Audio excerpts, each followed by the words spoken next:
नमस्कार। विश्व समाधान मंच प्यारा उत्तराखंड में आपका स्वागत है। आज 22 अक्टूबर 2024 को की प्रातःकाल आपका अभिनंदन है, नमन है और राष्ट्रवंदन है। भारतीयता के परचम को लहराते हुए आज सबसे पहले ये प्रश्न उठता है आपके उसमें, क्या भारत में ये जो फैला हुआ नफरत की आग को भारत विरोधी मानसिकता पे, राष्ट्र विरोधी षड्यंत्रों पे, दूसरे समाज की सहिष्णुता पर प्रहार करने की प्रवृत्तियों पर, नफरत करने की प्रवृत्तियों को, इस देश को लूटने, खसोटने और इसको तबाह करने की प्रवृत्तियों पर अंकुश क्यों नहीं लगा पा रहे हैं। तमाम कोशिशें के हजार लाखों फौज देश की सीमाओं से लेकर सीमाओं पे लगी हुई है। इसके बावजूद सबसे बड़ा प्रश्न है, आखिर इस देश के अंदर वो अलगाववादी तत्व सर क्यों उठा रहे हैं, जो भारत को खंड खंड विखंड करना चाहते हैं, जो भारत की संस्कृति को जमींदोज करना चाहते हैं। उसका कारण क्या है? इतनी तमाम सुरक्षा बलों और सरकारों के, राजनीतिक दलों के संकल्पों के बावजूद आखिर क्या कमी रह गई है? आखिर क्यों यहाँ अभी कुछ दिनों पहले बहराइच में जिस प्रकार का, बहराइच सहित कई देश के कई भूभाग, बंगाल से लेकर बिहार से लेकर मध्य प्रदेश, कई महाराष्ट्र, कई क्षेत्रों में झारखंड, ये सनातन धर्म के धार्मिक शोभा यात्राओं पर पथराव की बात आई, आगजनी की बात आई। ये बांग्लादेश की बात नहीं कह रहे हैं, बांग्लादेश में भारत विरोधियों का अड्डा बन चुका है। हम पाकिस्तान की बात नहीं कर रहे हैं, हम किसी इस्लामिक देश की बात नहीं कर रहे हैं, हम किसी यूरोपीय और अमेरिका वाली देश की बात नहीं कर रहे हैं। हम बात कर रहे हैं भारत के अंदर की। ये आखिर ये प्रवृत्तियाँ कैसे सर? अभी कश्मीर में कल परसों ही वहाँ पे सार्वजनिक निर्माण पे लगे हुए मजदूरों को गोलियों से तबाह कर दिया गया। आखिर उनके कसूर क्या था? 2 जून की रोटी के लिए अपने घर से दूर जाने वाले लोगों को मार देने वाले लोग आखिर कौन है? सारे संसार में जहां इजराइल अपने अस्तित्व की रक्षा के लिए ईरान, लेबनान, यमन से लेकर गाजा में हमला कर रहा है, आक्रमण कर रहा है, जो उनके अस्तित्व को मिटाने में लगे हैं उनको मिटाने में लगा है। दूसरी तरफ भारत के हुक्मरान जो 1947 के बाद भारत को मिटाने में लगा हुआ पाकिस्तान, और भारत की संसद से लेकर पुलवामा से लेकर पठानकोट से लेकर बम्बई इत्यादि से लेकर देश की गली गली मोहल्लों को छलनी करने वाले उसके आसीन के सांपों की यहाँ पर वो लगी, उससे क्रिकेट मैच खेल रहे, बांग्लादेश से खेल रहे, जो भारतीयता को मिटाने में लगे हुए। आखिर क्या कारण है? क्यों यहाँ भारतीय समाज, वो भारतीय समाज सनातन धर्म कहिए या हिंदू धर्म कहिए, उनके आयोजनों पर जो बहुसंख्यक हैं, 70-80% जो यहाँ पर निवास करते हैं, वो बहुसंख्यक होने के बाद भी तथा कथित अल्पसंख्यक उनके धार्मिक आयोजनों में पथराव करते हैं। उनकी धार्मिक आस्था के प्रतीक गौ, गंगा, गीता से लेकर उनके आराध्य पुरुषों का वो करते हैं। उनके आराध्य स्थल धार्मिक प्रेरणाभूज, अभी भगवान राम का मंदिर मुक्त हुआ इस कलंक से, परंतु काशी विश्वनाथ और मथुरा सहित कई स्थानों पर अभी भी विदेशी आक्रांताओं द्वारा काबिज लोगों का कब्जा। आखिर 1947 के बाद इस प्रकार की प्रवृत्तियां धीरे धीरे फिर देश में सर क्यों उठा रही हैं, जो फिर देश को विभाजन की तरफ हैं, देश में फिर नफरत की तरफ हैं। देश के राजनीतिक दल एक तरफ से सत्ता पे कब्जाने पे लगे हुए हैं, उन्हें कोई मतलब नहीं है देश में इस प्रकार के प्रति। देश के महत्वपूर्ण संवैधानिक पदों में यहाँ के न्यायालय से कल ही सर्वोच्च न्यायालय का एक बहुत बड़ा फैसला आया कि फैसले में सर्वोच्च न्यायालय ने कहा कि आप मदरसों को किसी भी ढंग से उस पर अंकुश नहीं लगा सकते हैं, उनको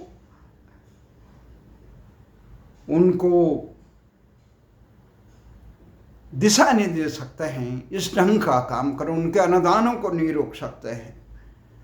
तो ये चीज़ें कि देश में सर्वोच्च न्यायालय ने कहा कि न मदरसों की मान्यता रद्द होगी, न सरकारी स्कूलों में बच्चे ट्रांसफ़र होंगे। राष्ट्रीय की निर्देश सुप्रीम कोर्ट ने रोक लगा दी। जमीयत उलमाए हिंद ने इसका विरोध किया था। तो ये विरोध किया था तो उन्होंने ये कहा मदरसों में बंद करने के आदेश पर सुप्रीम कोर्ट ने रोक लगाई। गैर मुस्लिम स्टूडेंटों का भी सरकारी स्कूल में ट्रांसफ़र नहीं होगा। केंद्र और राज्य सरकारों को नोटिस दी। ये मुख्य कारण क्या है? जबकि भारत ने इतनी उदारता से 1947 में जब अंग्रेज़ों ने विभाजन कराया, इसे हिंदू और मुस्लिम के बेस पर मुसलमानों को जब पाकिस्तान दे दिया, जो कट्टरपंथी थे वो पाकिस्तान में चले गए, परंतु जो भारत में रहे उन्होंने ये कहा था हम मिलजुल के रहेंगे। परंतु मिलजुल के रहने के बाद की बात देश के हुक्मरानों का दायित्व था। फिर देश में इस प्रकार की ताकतें सर न उठाएं जो देश में नफरत फैलाएं, उन पर अंकुश रखने के लिए काम करें। तो इस प्रकार का प्रबंध करना चाहिए था। इसका प्रबंध क्यों नहीं हो रहा है? क्यों मुस्लिम समाज के लोग सनातन धर्म के जुलूसों पर प्राय पथराव कर रहे हैं? क्यों इतनी सहिष्णुता नहीं सने? क्यों अपने स्कूलों में अलग दिखाने की कोशिश कर रहे हैं, जब तक कि पहले नहीं होता था? ये कट्टरपंथ की हवा चाहे खाड़ी देशों से आए चाहे कुछ से आए, सरकारों ने क्या किया, राजनीतिक दल क्या कर रहे हैं? वो जातिवाद और क्षेत्रवाद, जब यहाँ वक्फ जैसे कानून बने कि संसार में ऐसा कानून किसी भी इस्लामिक देश में नहीं है, जिस प्रकार का कानून 1992 के बाद कांग्रेस की नरसिंह राव सरकार से लेकर मनमोहन सरकारों ने बनाया। तो उन्होंने इस प्रकार का इतना वो कर दिया अपने दो सत्तालुलुपता के कारण कि हमें वोट दे मुस्लिम समाज, उनको गलत दिशा में धकेल दिया। इस समय ये हालत है। मदरसा कह रही है, मुस्लिम के लोग कह रहे हैं ये भी वक्फ बोर्ड की ज़मीन है।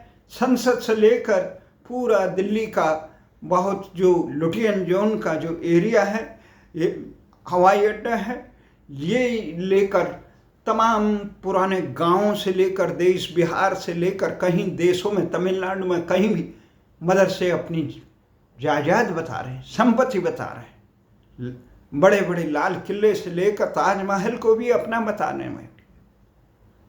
आखिर वो भूल गए देश का विभाजन इस प्रकार की मानसिकता वालों को पाकिस्तान दे चुका। परंतु देश के इसमें कमजोरी किसकी है? इतने भीषण दंगे हो चुके हैं।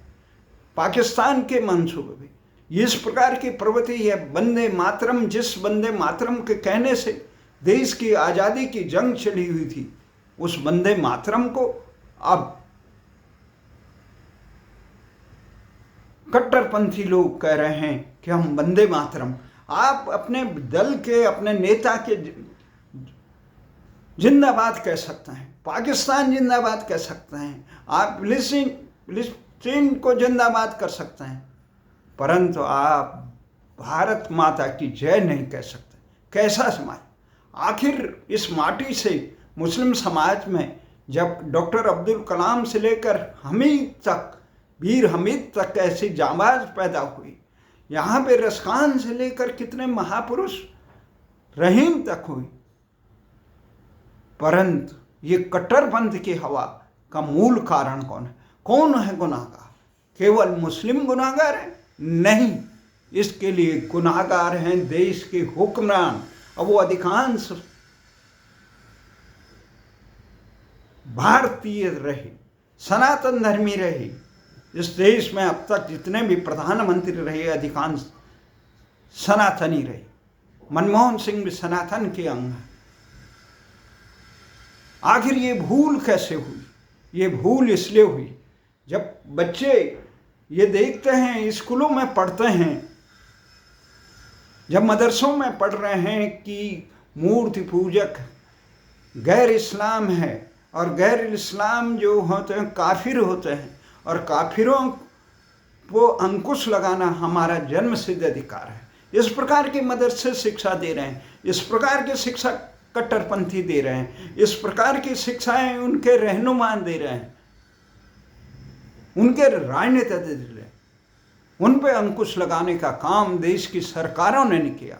सबसे पहले शिक्षा व्यवस्था चेंज होनी थी। जो लूट खसोट की और भारतीय संस्कृति को जमींदोज करने की लॉर्ड मैकाले ने यहाँ इंग्लिश एजुकेशन एक्ट हुआ था, उसे हटाकर भारतीय भाषाओं में देना बहुत हैरानी की बात है। 1947 के बाद, अंग्रेजों से मुक्त होने के बाद 78 साल बाद भी आज भी देश की सर्वोच्च न्यायालय में भारतीय भाषाओं में न्याय नहीं मिलता है। आज भारतीय भाषाओं में बड़ी परीक्षाओं में अंग्रेजी की अनिवार्यता एक प्रकार से है। अंग्रेजी का साम्राज्य चल रहा है। दिखाने के लिए, कहने के लिए भारतीय भाषाएं 8वीं अनुसूची में भारतीय भाषाओं को रखा गया है, परंतु भारतीय भाषाएं केवल 100 है, केवल दिखावे के लिए है। असली काम अंग्रेजी भाषा में होता है। इस प्रकार की जब प्रवृत्तियां इस देश में फैल रही है, तो इस देश से निकलने वाले क्रीम जितने इंजीनियर, डॉक्टर, IAS, PCS से लेकर जितने, ये देश में भ्रष्टाचार की एक गंगोत्री बहार है। क्यों? उसके मूल मुहाने में लॉर्ड मैकाले ने, अंग्रेजों ने इस देश को लूटने के लिए जो तंत्र बनाया था, उसमें सुधार की जरूरत। वो जनता के सेवक के बजाय वो जनता के माई बाप ने, उनके पास अकूत समित संपत्तियां हो गई। एक नौकरशाह से पास अकूत संपत्तियां। वो देश के दूर दराज के क्षेत्रों में जो चिकित्सक एक सेवा का पोस्ट था, जन सेवा का था, दुख दर्दों को दूर करने, वो MBBS करने के बाद वो डॉक्टर सीमांत क्षेत्रों क्या सीमांत जनपद में नहीं जाना चाहते। ऐसी स्थितियां इस देश में हो गई। कौन देगा इसका जवाब?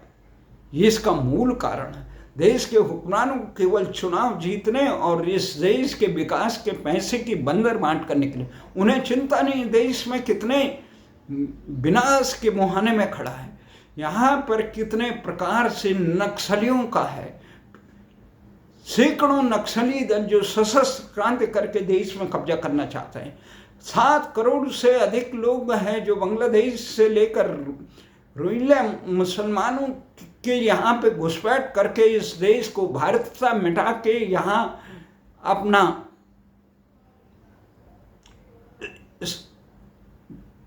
अलग भारतीय संस्कृति को मिटाना चाहते हैं। ये राष्ट्रांतरण के लिए एक षड्यंत्र चल रहा है। परंतु देश के संवैधानिक पदों पर बैठे हुए लोग, राजनीतिक दल केवल अपने स्वार्थ के लिए उन घुसपैठियों को, उनके राशन कार्ड, उनके मतदाता पत्र से लेकर पहचान पत्र बना रहे हैं। पूरा तंत्र उसमें लगा है। कौन घुसा इस देश में घुसपैठ कराना है, उसकी कोई चिंता नहीं। नौकरशाह, उससे कोई लेना देना नहीं। अवैध संपत्तियां बना रही हैं। उत्तराखंड से ऐसे सीमांत जनपद में इस प्रकार से घुस गए। इन नेताओं को कुछ पता नहीं। वो करें 2024 तक हम कोई एक्शन नहीं लेंगे। जो दंगा करा रहे हैं उनकी संपत्ति घुसूड़े, सरकारी संपत्तियां कब्जा करेगी, सर्वोच्च न्यायालय खड़ा हो जाता है, न्यायालय खड़े हो जा रहे हैं।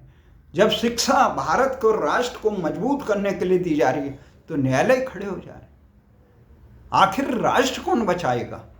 राष्ट्र इस प्रकार के उससे नहीं बचता। राष्ट्र बचता है मजबूत इच्छा शक्ति और दिशा निर्देश। पुतिन की तरह हो, वहाँ नेतन्याहू की तरह हो, वहाँ चीन की तरह हो, जो अपना देश को अपने राष्ट्रवाद के लिए, राष्ट्र के अलगाववादी तत्वों को, राष्ट्र विरोधी तत्वों पर समन कर सके, जो दिशा दे सके। जब नौनिहालों को ऐसी शिक्षा, राष्ट्र के जुड़ने की शिक्षा नहीं दी जाएगी, उन्हें देश से जुड़ने का कहीं पढ़ा ही नहीं होगा, तो उनका कसूर नहीं है। ये मुस्लिम समाज का कसूर नहीं है कि पथराव कर रहे हैं। यहाँ की शिक्षा बच्चों को ये नहीं पढ़ाया गया।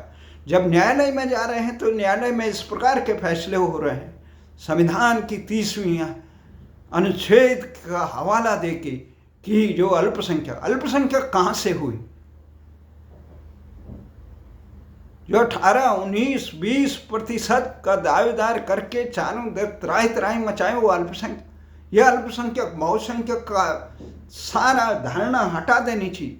यहाँ पे पारसी से लेकर जैन से लेकर इतने समाज जो अल्पसंख्यक हैं वो उन्नति कर रहे हैं, यहूदी उन्नति कर रहे हैं, और ये तथाकथित अल्पसंख्यक बहुसंख्यक ये जाति, क्षेत्र और भाषा के भेदभाव से राष्ट्र की एकता को सही दिशा देने के लिए एक शिक्षा तक नहीं दे पाए। भले ही आज मोदी सरकार एक देश एक चुनाव की बात कर रहा है, पर हमारा मानना है इस देश में पहले देश की राष्ट्रीय एकता के लिए जरूरत है एक शिक्षा व्यवस्था की। ये कुकर्मतों की तरह देश के नौनिहालों को बर्बाद करने के लिए, देश की एकता और अखंडता को बर्बाद करने के लिए मैकाले की इंग्लिश एजुकेशन जो व्यवस्था है ये राष्ट्र को बर्बाद कर देगी। उसी ढंग से मदरसों की जो व्यवस्था है राष्ट्र के निर्माण को खत्म। अगर किसी को अपने धार्मिक का वो देना है तो ऐच्छिक विषय पढ़ सकता है, वो संस्थान हो वो विषय पढ़ सकता है, पर उसमें बुद्धि तो हो, उसमें ये होना चाहिए सारे भारतीय एक है, किसी का घृणा नहीं करनी है, कहीं पे कब्जा नहीं करना, मारना नहीं, काटना नहीं, जीवों पे दया का कहीं है नहीं। मार काट की शिक्षा देने वालों से राष्ट्र निर्माण नहीं होगा। इसके लिए गुनाहगार वो समाज नहीं है जो उसको पढ़ रहा है, उन्हें तो उसे वही व्यवस्था मिली है, वो क्या करें। उनसे ज़्यादा कसूर देश के हुक्मरान हैं जो इस देश को सही व्यवस्था नहीं दे पा रहे। वो तमाम लोग हैं जो इसको रोक रहे हैं। तो हमारा ये कहना है देश में जब तक इस प्रकार की शिक्षा व्यवस्था रहेगी, देश में ये विखंडन की राजनीति, देश में ये हिंसा की राजनीति रुक नहीं सकती है, देश में तबाही की राजनीति रुक सकती है, देश में ये आतंकवाद नहीं रुक सकता है, देश में ये अंध तुष्टिकरण राजनीतिक दलों का ये होना चाहिए राष्ट्र को कैसे मजबूत करे। इस्राइल की तरफ विपक्ष भी यह है कि इजराइल विरोधियों का समन करे, पर यहाँ ये है अलग इराद। अभी कनाडा ने जो किया उस पर ही विपक्ष दल कह रहे थे, अमेरिका जो भारत के विरोधियों पर भारत अंकुश लगाने का काम में, वो डंके की चोट पे कहना चाहिए था भारत को कि अमेरिका जब अपने अमेरिका विरोधी लोगों को अफगानिस्तान से लेकर इराक तक ध्वस्त कर सकता है, तो भारत को भी अधिकार है कि हमारे देश के खिलाफ जो भी काम करे और जो शरण दे वो भी भारत विरोधी है। अमेरिका ने कहा था अफगानिस्तान पे अटैक करते समय, जब वहाँ पर वर्ल्ड टावर पे अटैक हुआ था, उन्होंने कहा ये हमारे दुश्मन हैं जिन्होंने हम पे अटैक किया। जो भारत की अखंडता को चुनौती देने वाले लोग हैं, जो भारत की संस्कृति को जमींदोज करने वाले लोग हैं, उनको संसार में कोई देश भी पनाह दे वो भी उस षड्यंत्र में भागी मानकर उसका के साथ भी वही असर होना चाहिए जो अमेरिका ने वर्ल्ड अफगानिस्तान में किया, जो अमेरिका ने अपने हितों की रक्षा करने के लिए किया। अमेरिका को अधिकार है और भारत को नहीं है, ये कहाँ लिखा हुआ है? कनाडा और इंग्लैंड और ऑस्ट्रेलिया और न्यूजीलैंड तो उसके नाटो के मोहरे हैं। असली गुनाहगार भारत का अमेरिका है, जो मित्रता के आड़ में आसीन का सांप बना हुआ है। दूसरा गुनाहगार वो संस्थान हैं, वो लोग हैं जो देश में एक शिक्षा व्यवस्था, भारतीय शिक्षा लागू नहीं होने चाहिए, राष्ट्रवादी शिक्षा लागू नहीं कर रहे हैं, जिसमें ये नहीं है जो भारत की संस्कृति के मूल हैं, गौ गंगा, जो गौ हत्या पे पाबंदी नहीं लगा रहे, निर्दोष जीवों की हत्या पे मूक हैं और पटाखा जलाने पे कह रहे हैं प्रदूषण हो रहे हैं। इनका नकाब उतरना चाहिए। लाखों जीवों की हत्या हो, खून की दरिया बन जाती है, वो प्रदूषण नजर नहीं आते हैं, और केवल पटाखे पे प्रतिबंध लगा जाए क्योंकि वो हिंदू जलाते हैं, उनका कोई कहने वाला नहीं। तो ये जो मानसिकता है देश में, ये होनी चाहिए। देश में तब तक ये तमाम आतंकवाद, अलगाववाद नहीं होंगे जब राष्ट्रवादी शिक्षा इस देश में नहीं दी जाएगी। एक शिक्षा, एक चिकित्सा, सरकारी ये कुकुरमतों की तरह देश को लूटने खसोटने और नौकरशाही में वो लोगों का जांच होनी चाहिए, इनकम से ज़्यादा किसके पास है। तो ये होना चाहिए, ये नहीं जिसका मर्जी जो आए भारत के खिलाफ, जो भारत के क्रिकेट खेलने वालों को, इनकी भी जांच होनी चाहिए कि ये क्रिकेट क्यों खेल रहे हैं, किसके दबाव में आके क्रिकेट खेल रहे हैं। राष्ट्र के आत्मसम्मान करो ना, इनकी आंखें बंद हैं, ये नहीं देख रहे हैं इजराइल क्या कर रहा है, रूस क्या कर रहा है। अमेरिका रूस के दरवाजे पे अपना कुत्ता, पालतू कुत्ता जो यूक्रेन के राष्ट्रपति की तरफ अपने प्यादा बिठाना चाह रहा है, वो तो धन्य हो रूस के पुतिन का जिन्होंने उसको। अभी अमेरिका में चुनाव है, अमेरिका पूरे विश्व को दिशा दे सकता है, लोकतंत्र का ध्वज वहाँ खो सकता है, मानवता का ध्वज वहाँ, परंतु उसने अलग ही गिरोह बना रखा नाटो।